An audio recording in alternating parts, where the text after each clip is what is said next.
各位網友大家好，歡迎又嚟到我哋芒向編輯部嘅 YouTube Channel 頻道，我係家產生。大家中意我哋節目嘅話，除咗嚟到大台芒向編輯部，仲可以去二台正向報同埋三台嘥冷氣嗰度點讚、分享同埋訂閱，希望大家留低建設性嘅留言啦。好啦，呢一節呢就係想講下今個禮拜呢就其實有單細細地嘅嘢就發生咗。不過咧，對於加拿大人嚟講咧，都算係一個破天荒嘅事情，就係咩呢？嗱，呢一個特朗普向加拿大打關稅戰之前咧，呢度嘅車廠汽車行業就分別係 GM 同埋斯特蘭提斯，即係做佢哋咧就應承咗喺加拿大嘅安省咧，就起一間電動車廠。同埋咧，準備就起一間電池車廠。咁我哋呢度嘅省長福特咧就講到明話，哇！我哋呢度可以變成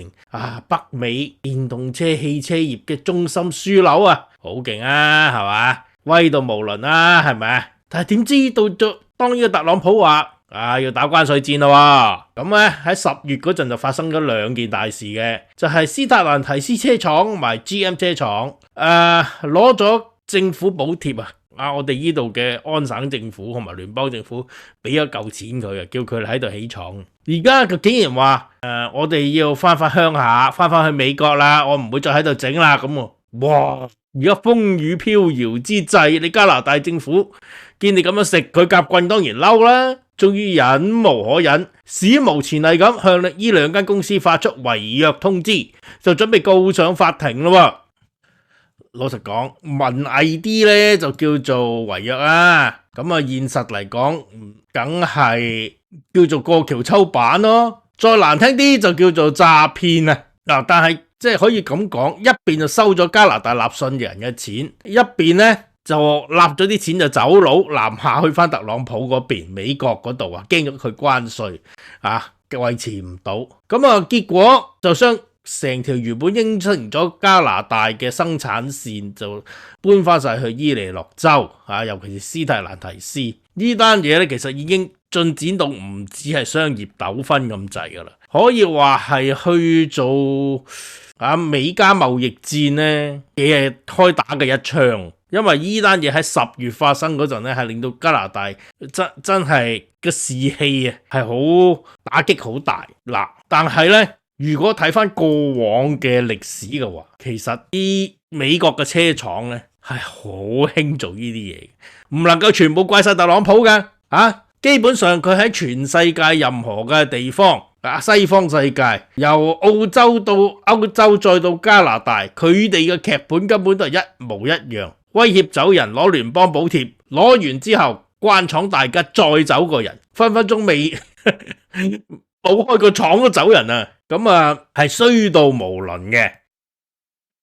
所以呢節咧就想同大家講下啦，特朗普關稅大棒就殺到過嚟，加拿大嘅汽車業已經危危乎。咁而加拿大政府今次嗰個反擊咧係非常之大嘅，係史無前例嘅。因為之前幾次咧發生咗類似嘅事件，加拿大政府都係鵪鶉冇出聲。係咪因為以前加拿大政府中得太嗰個伏所以呢次就決定唔忍呢？還是係有咩原因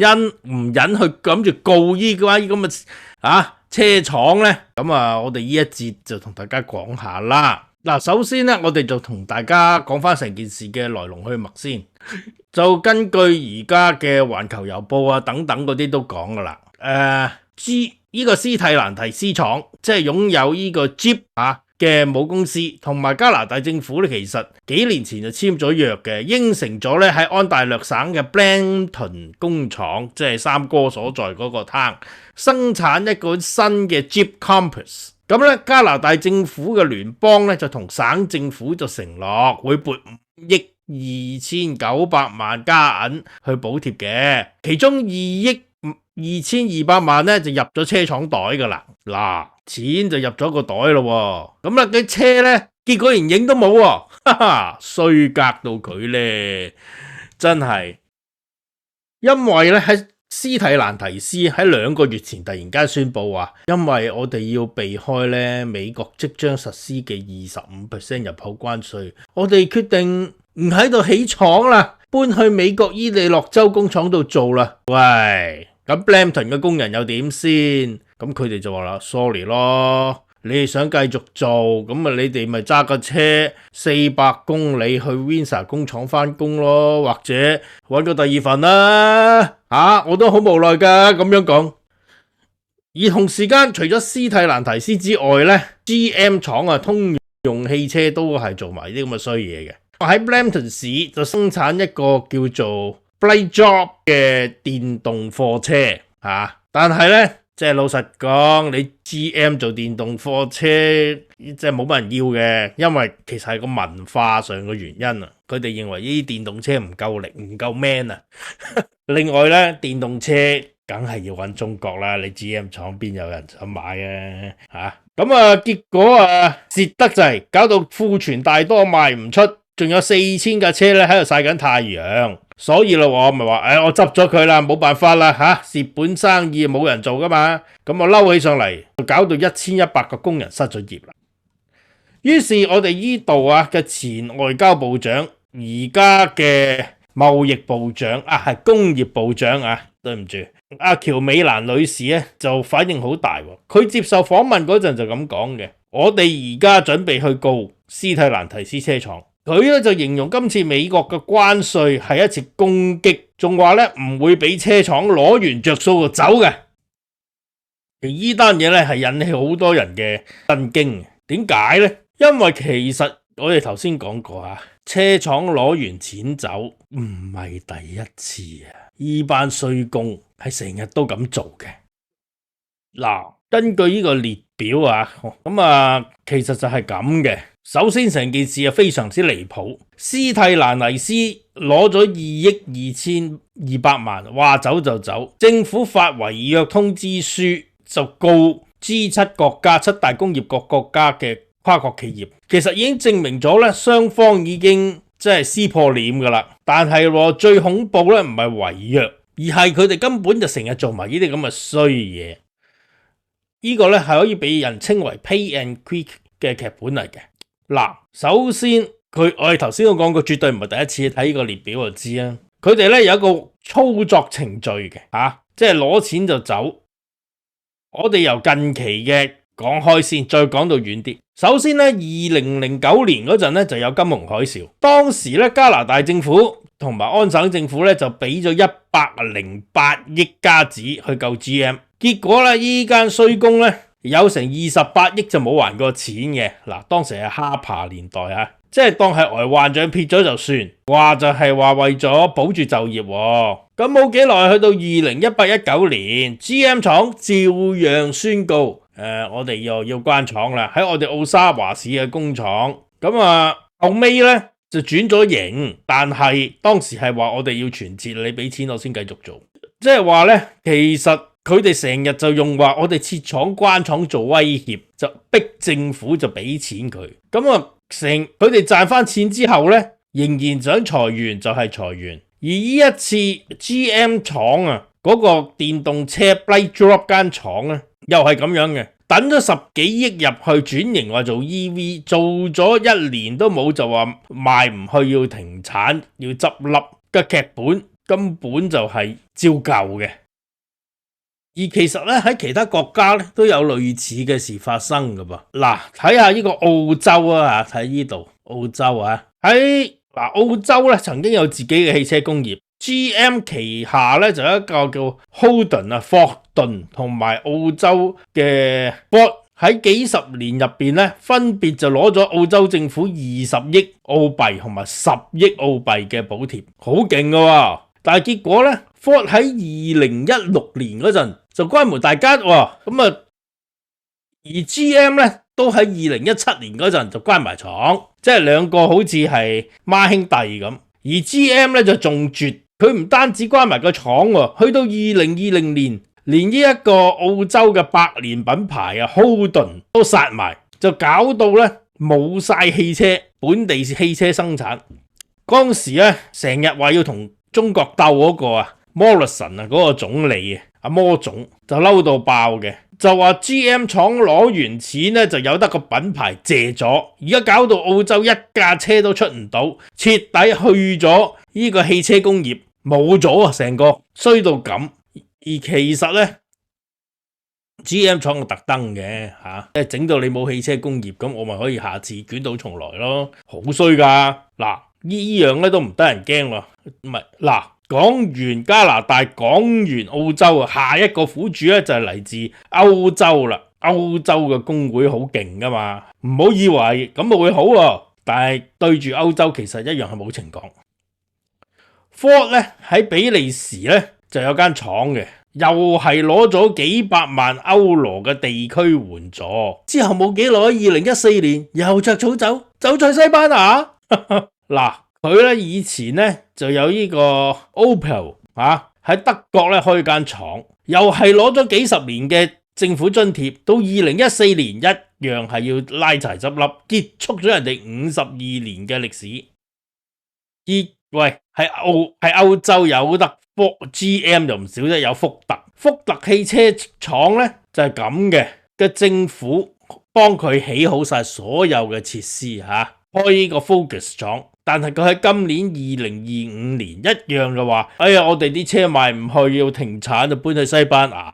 所以你可以睇下，其實依間美國嘅車廠係好中意做呢樣嘢，拿住啲人嘅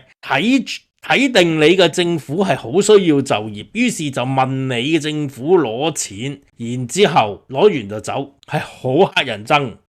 所以總結嚟講咧，佢個模式就係威脅搬走，攞政府補貼，過幾年就話市場變咗，照樣關廠，啲走人。到底政府追唔追得翻啲錢呢？係50-50嘅。加拿大從未追過錢。對上一次我聽到嘅就係Oshawa 間廠，當時嘅省長10零年前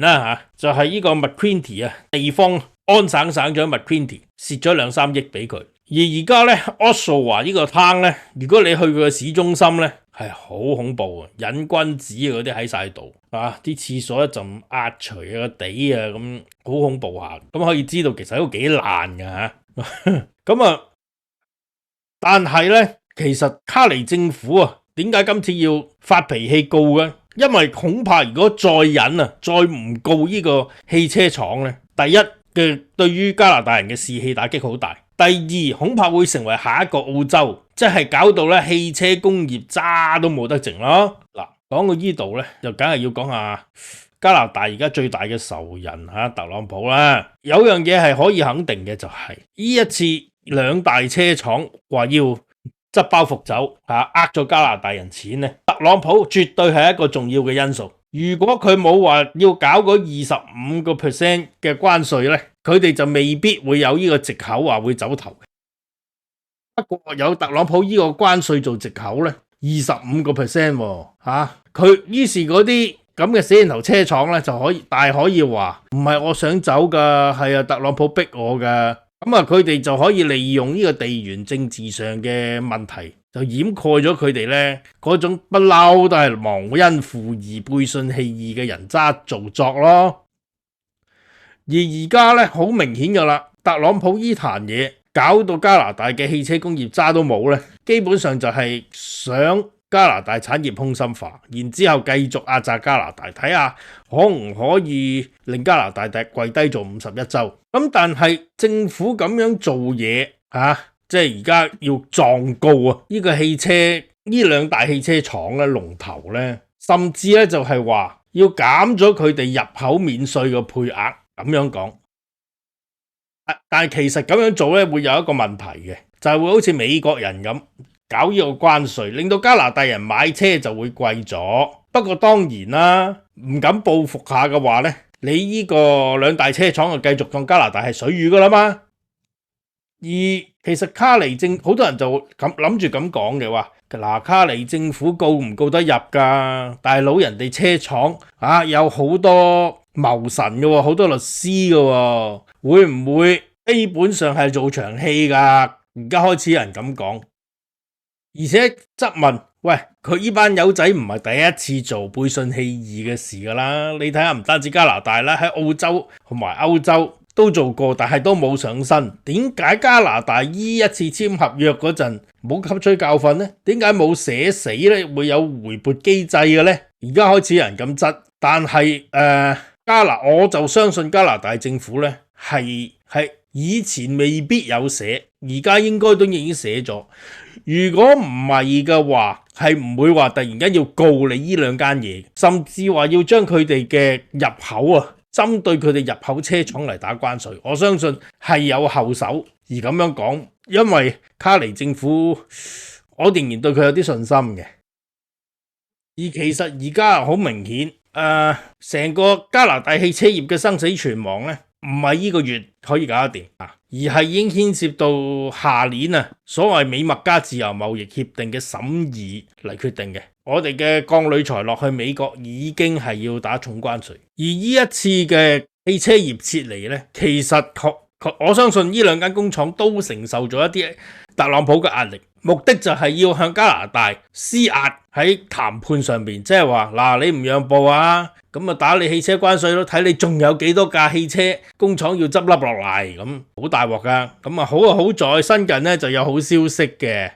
就係咧呢一個 GM 啊，經過卡尼政府嘅恐嚇之後呢，就話我哋呢會開翻 Oshawa 嗰條 line 嘅咁樣咯，即係講衰啲，呢啲叫做出爐鐵，唔敲下唔得。不過係仍然會告佢佢即係要逼迫下呢班人嘅，因為佢哋真係好衰格。而而家呢，其實睇下呢班車廠咁樣搞法，加拿大政府呢，其實係需要改弦更張，先至可以喺汽車行業打贏貿易戰。首先呢，就要戒咗嗰條補貼嘅癮，唔好喐啲就補貼俾班車廠，人哋就會當你老馮，攞完錢就走，因為當你係提款機，唔需要交代啊嘛，邊做人咁衰噶，係咪？而澳洲嗰個模式其實係前車之鑑，如果加拿大頂唔住嘅話呢，呢一鋪唔鬧下你 GM 廠嗰啲呢，結果就會好似嗰間 Hogan 嗰款車咁，到最後都要執埋唯一一個澳洲汽車業咁冇咗。雖然加拿大呢冇自己品牌嘅，我就認為應該要嘅，不過好難啊。而睇下汽車業而家危乎呢，有一不慎咧，可能真係翻唔到身嘅，咁要有咁嘅心理準備咯。而最重要嘅就係，喂，俾你2009年呃過一鑊，2019年又呃過一鑊，今次如果再俾你真係冇定企噶啦嘛。所以就令到加拿大咧決心就同佢死過。而佢咁樣講咧，係令到加拿大人好振奮嘅，因為從未有人係咁樣懟過汽車廠做埋呢啲咁嘅衰嘢。而卡尼政府亦都係奮起咗第一次奮起啦，咁希望從此咧就可以嚼你呢班咁嘅友仔，等佢哋收斂下啦，係咪？好啦，我哋就講到呢度啊，到最後想問下各位一個問題，大家聽完澳洲同埋歐洲嗰啲慘痛嘅案例，到底支唔支持加拿大政府同班車廠死過呢？還是投鼠忌器鵪鶉等佢哋再嚟投資過就算數呢？歡迎大家喺下底留言嘅。我哋講到呢度，多謝大家，拜拜。